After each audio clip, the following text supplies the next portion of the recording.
Oui, oui, moi j'ai tendance à regarder plutôt devant que derrière, hein, en général.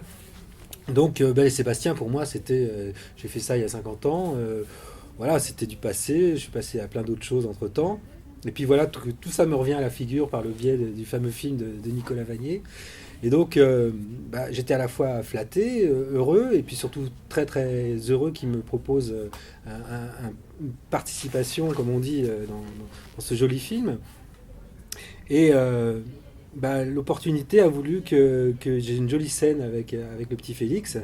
Et donc voilà, c'est effectivement le passage de témoin entre le vieux Sébastien que j'étais, ou que je suis, et le jeune Sébastien qui est Félix. Voilà. Et pour moi, c'est peut-être effectivement l'occasion définitivement de tourner la page de Val Sébastien et de refiler le bébé à Félix. Et puis il va se débrouiller avec ça. Bien que je le répète, ça fait longtemps que moi personnellement j'avais tourné la page et que j'étais passé à d'autres choses. Heureusement d'ailleurs, sinon si on reste bloqué là-dessus, j'ai rien contre, mais enfin je serais devenu à moitié fou, je crois.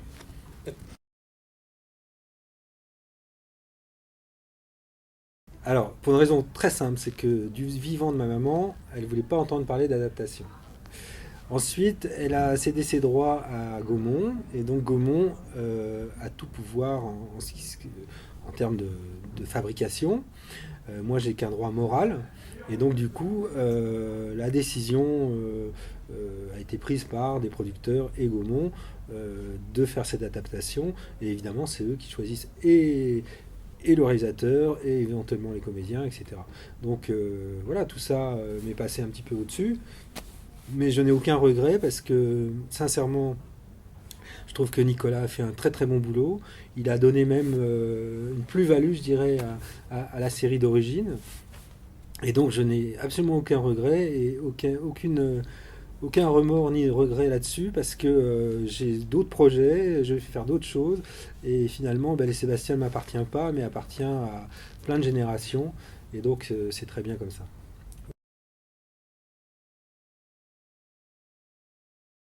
Ouais, ça se sent, hein, quelque part. Oui, et puis moi je trouve ça très bien. Moi j'étais pas de l'avis de ma maman justement, je trouvais ça très très bien qu'il y ait de nouvelles générations qui découvrent cette série. C'est pas très modeste de ma part de le dire, mais qui était culte quand même. Et donc il y a toute une frange de jeunes gens, disons jusqu'aux trentenaires, qui ne connaissent pas du tout cette série, qui l'ont vue à peine en dessin animé et encore. Et donc c'est bien qu'ils aient une idée un peu à quoi ça ressemblait à l'époque, et par le biais d'une nouveauté qui est celle de Nicolas Vanier. Et puis peut-être, allez savoir, ça leur donnera peut-être envie d'aller voir les originaux. Mais voilà, moi je vous dis, ça fait très longtemps que je suis passé à autre chose.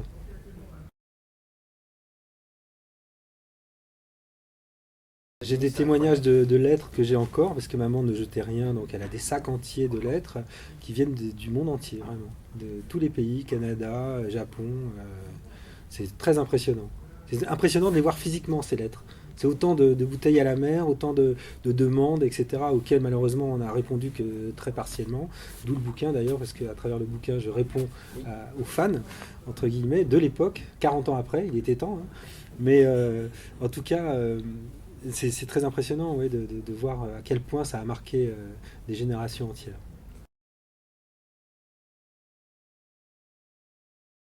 Oui, elle adorait l'écriture, elle écrivait avant tout, c'était avant tout un écrivain. Mais il se trouve que par un concours de circonstances, elle s'est retrouvée à réaliser elle-même les séries parce que justement, elle a fait Polly, le tout premier Polly. Ensuite, elle a délégué à d'autres réalisateurs. Mais voilà, sa motivation première, c'était son fils. Et donc, cet enfant que j'étais a été à la fois son inspiration et sa raison aussi d'être en tant que réalisatrice. Après, quand on a cessé la collaboration, elle n'a pas éprouvé le besoin de réaliser. Et moi, de mon côté, j'ai éprouvé le besoin de m'émanciper.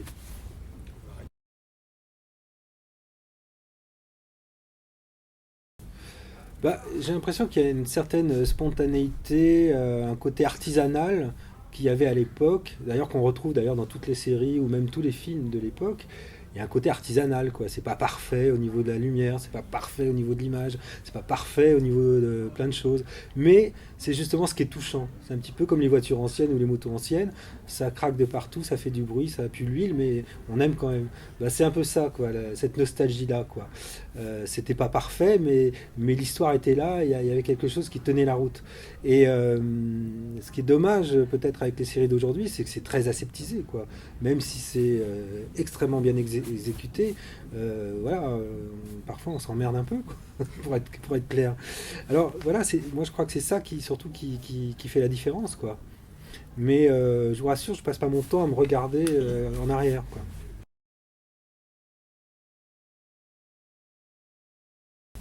Non, mais il y a eu une période difficile vers 15-16 ans parce que effectivement je n'avais fait que ça et que j'étais un peu perçu comme le fils à sa maman qui ne tourne qu'avec sa maman.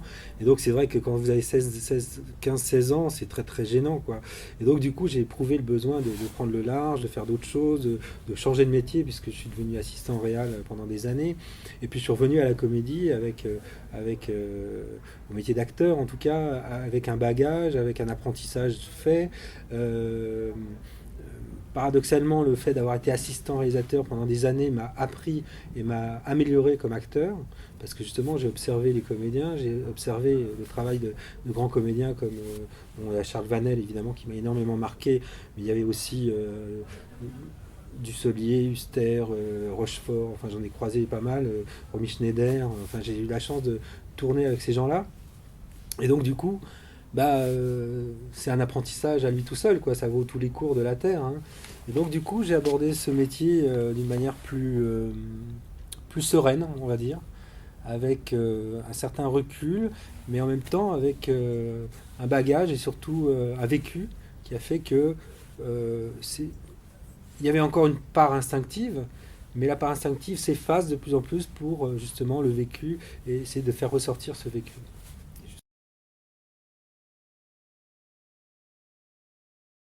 Oh là là, il y en a beaucoup. D'abord, ce qui m'a séduit chez Nicolas, c'est sa sincérité. C'est que dès qu'on s'est rencontrés, j'ai vu un gars qui m'a dit sincèrement, j'étais fan de la série à un tel point que si je suis devenu aventurier, tu y es peut-être pour quelque chose. J'ai trouvé ça très touchant.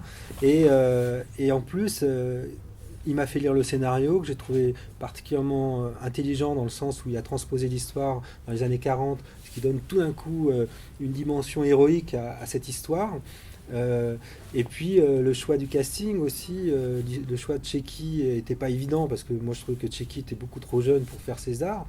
Et puis finalement Tchéky a composé un personnage incroyable, quoi, parce qu'il est plus vrai que vrai, quoi. Il fait partie des rochers, quoi. On a l'impression qu'il est dans la montagne, quoi. Et donc tout ça réuni, je me suis dit mais ça va être formidable ce film. En plus, bon, il a une équipe technique qu'il connaît depuis très longtemps, depuis le dernier Trappeur, depuis Lou, où les gars plus il fait froid, plus ils sont contents. Donc ils sont hyper à l'aise dans tous ces décors difficiles où n'importe quelle équipe s'arrêterait net en disant non, non c'est pas possible, on peut pas monter le matériel là, eux ils y vont à dos de je sais pas quoi, enfin ils se débrouillent.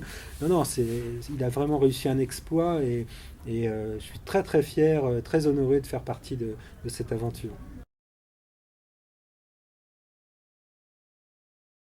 Oui, c'est gonflé parce que ça coûte cher, quoi. Ça coûte cher d'arrêter une équipe, d'en reprendre une, toujours la même en plus, que ces gars-là soient disponibles, sont obligés de refuser du boulot pour Nicolas. Et du début à la fin, Nicolas a eu toujours la même équipe, hein. Il n'y a pas eu de changement. Ah bah oui, oui, c'est des gens merveilleux, les gens de la Maurienne. Ils sont rustiques, ils sont durs, durs au mal, durs au froid, et c'est des gars formidables. On avait notamment la bande de chasseurs de- parmi laquelle je joue, quoi. C'est des gars, ils avaient toujours une anecdote, un truc à raconter sur la vallée, sur leur famille, et puis ils avaient leur petite bouteille en douce de blanc qui nous servait sur le coup de 10 heures du matin. Ça, faut pas le dire à Nicolas, hein. Mais voilà, non, non, c'était des gars formidables. J'étais ravi d'ailleurs de revenir du côté de Lens-le-Bourg pour présenter le film en avant-première avec Nicolas et presque tous les comédiens étaient là au complet. Il y avait Tchéky, il y avait Margot, il y avait Dimitri. Et on tenait tous à revenir dans cette vallée pour leur présenter en exclusivité le film et leur travail aussi.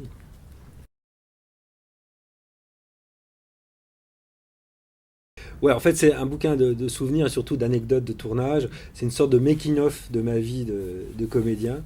Et donc, du coup, j'ai essayé d'être assez léger et de raconter des anecdotes plutôt marrantes de toute ma carrière, entre guillemets, depuis tout début, c'est-à-dire Poli, 4 ans, jusqu'à aujourd'hui, puisque je raconte aussi des trucs sur le tournage avec Nicolas. Et aussi, il y a pas mal de choses un peu plus intimes sur mes origines, sur la mort de mon père quand j'avais 15 ans. Mais voilà, c'est pas plombant, j'essaie d'être léger, je raconte aussi ma façon un peu bizarre, comment je me suis fait réformer pour faire le stage avec Yves Robert. Enfin bref, il m'est arrivé plein de trucs rigolos en tant qu'assistant, donc j'en parle d'une façon ludique, on va dire, et surtout sans nostalgie et sans regret. Et, voilà. Et surtout, j'espère que ça fera sourire le lecteur, parce que l'idée, c'est de ne pas se prendre au sérieux.